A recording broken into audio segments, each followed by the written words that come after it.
Bonjour à tous, bienvenue dans cette nouvelle vidéo. Alors, on va s'attaquer au kit pour le petit télescopique Caterpillar. Donc le modèle est un 4 roues directionnel. Rallonge de bras, le godet et ici le levage. Tout ceci va fonctionner, juste le crochet d'attelage va disparaître, il est inutile. Donc on a un modèle avec un châssis qui était compliqué à intégrer, donc j'ai recréé un châssis. Les ponts avec les directions ici avant arrière. On a les traditionnels petits flasques qui vont à l'intérieur des roues pour l'entraînement des roues. Là ça fait directement entraînement des roues. On a un partie arrière de châssis ici qui vient tenir le pont arrière pour que ici il n'y a rien qui bouge, mais le pont arrière ici va osciller. On a le vérin de levage, donc celui-ci. On a un grand vérin à l'intérieur pour la longe.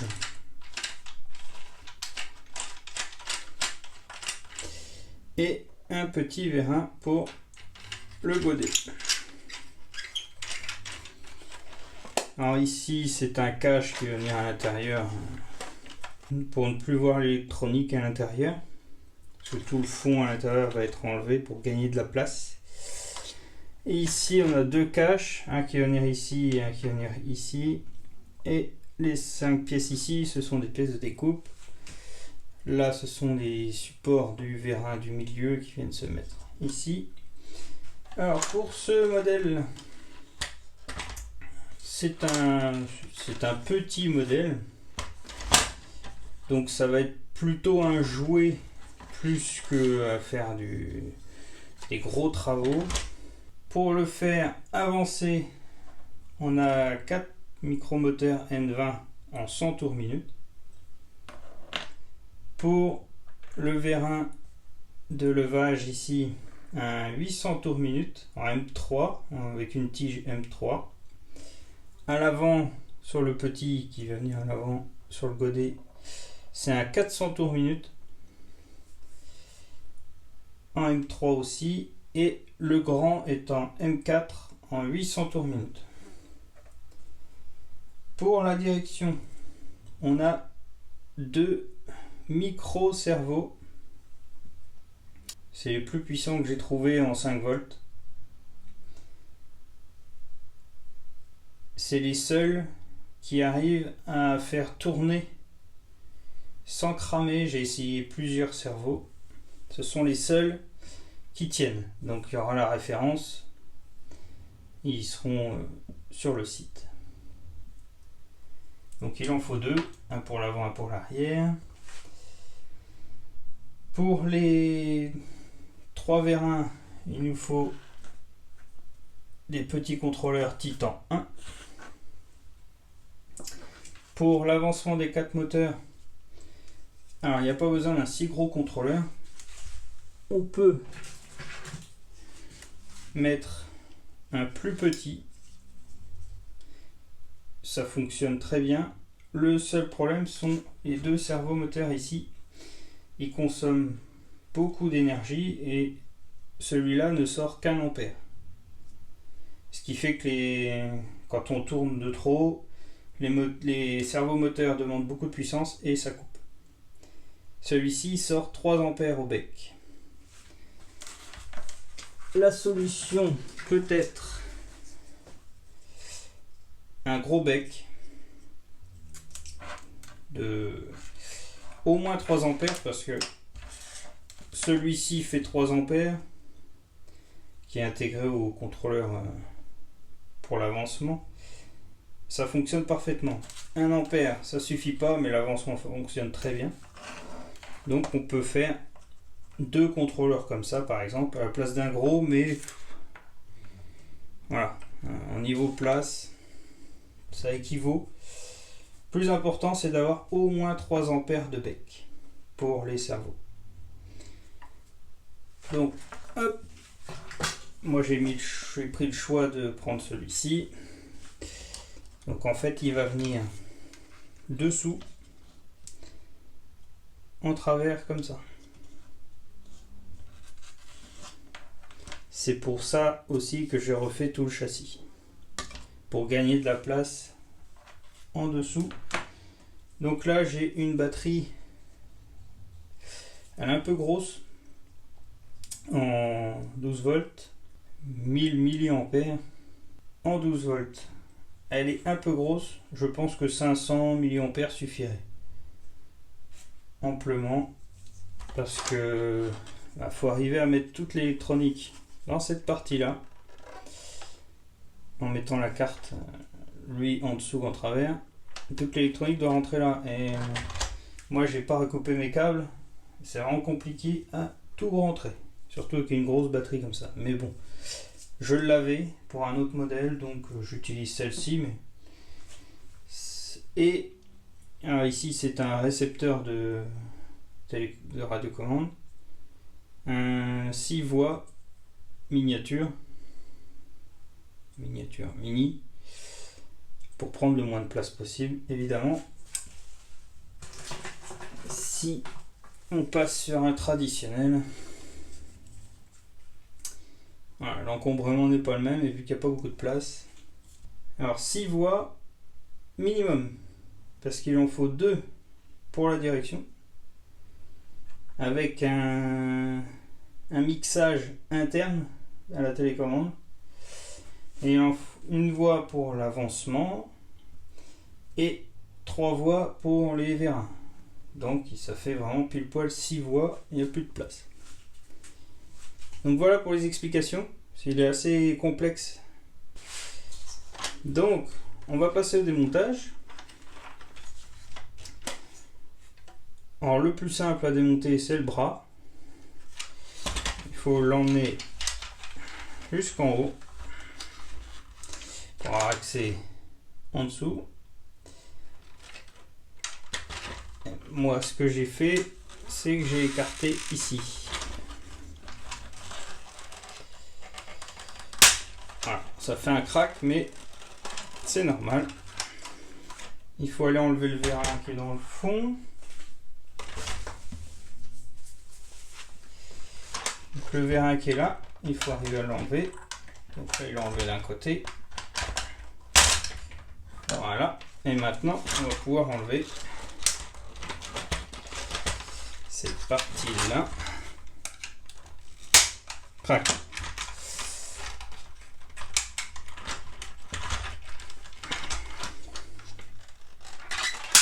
Et voilà. Ça craque un peu, mais c'est pas très grave. Le plus important, c'est de ne pas casser les points d'accroche ici.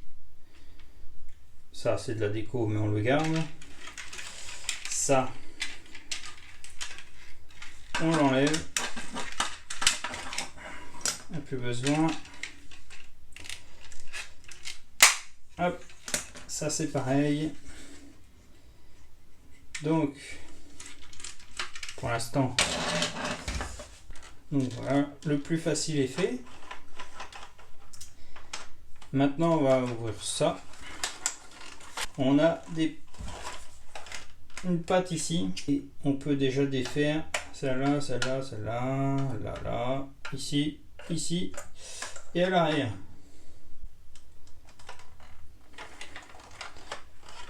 Mais on va commencer par celle-là.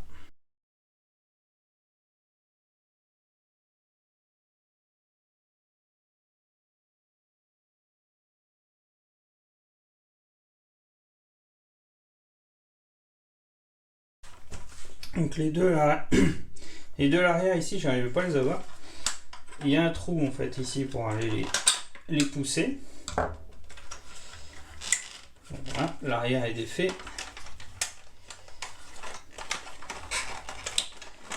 Tout le côté là, c'est bon.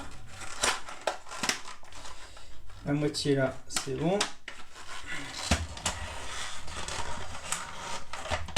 Ça tient par ici.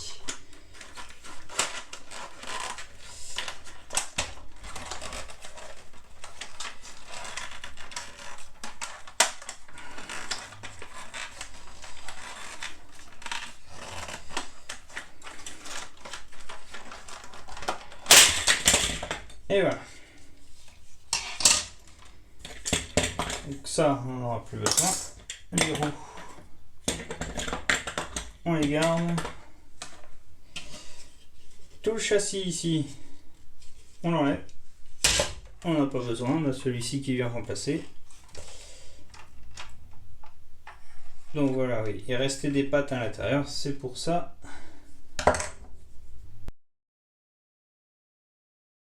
Je vais la décaler là. Voilà. Et là, ça vient. Donc ça, on le garde.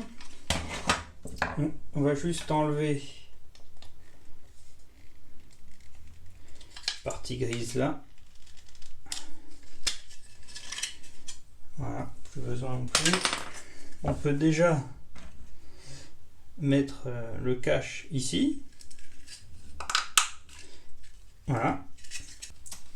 Alors voilà, le châssis, on va encore démonter ça.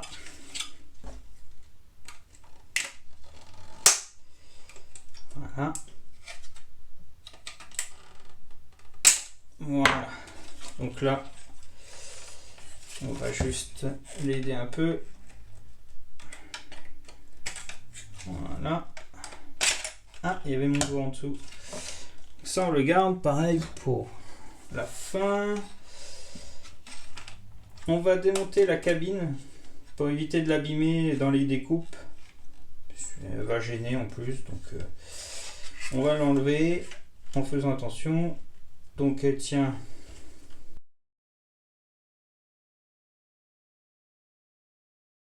Et voilà. Donc ça, on le garde. Je vais le mettre ici. Alors le châssis, il ne reste pas grand chose. Et une fois qu'on aura fait des découpes, il en restera encore moins. Donc on va continuer à démonter. Bon, ceux de l'extérieur, c'est facile.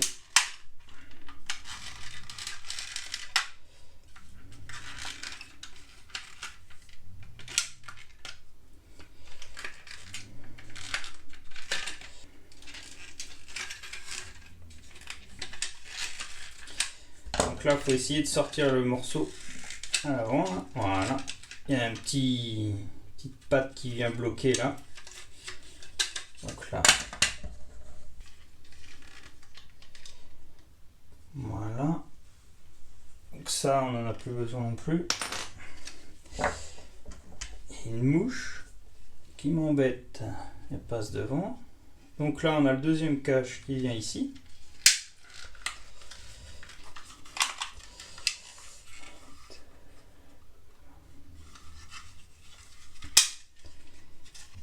On va le laisser comme ça parce qu'il y a juste à percer ici et enlever en dessous là. Il faudra remettre lui, il passera, il rentre dedans, donc il viendra se visser ici. Il n'y a pas besoin de le démonter plus. Là, on va juste démonter.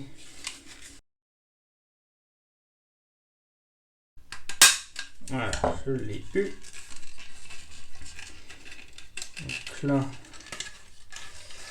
on va le dévisser.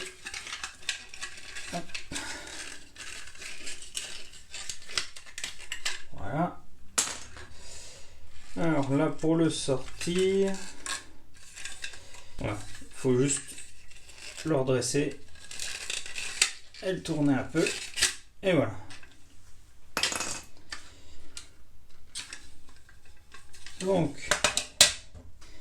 Donc voilà pour la première vidéo. On se retrouve dans la suite pour les découpes des châssis, enfin du châssis du bras.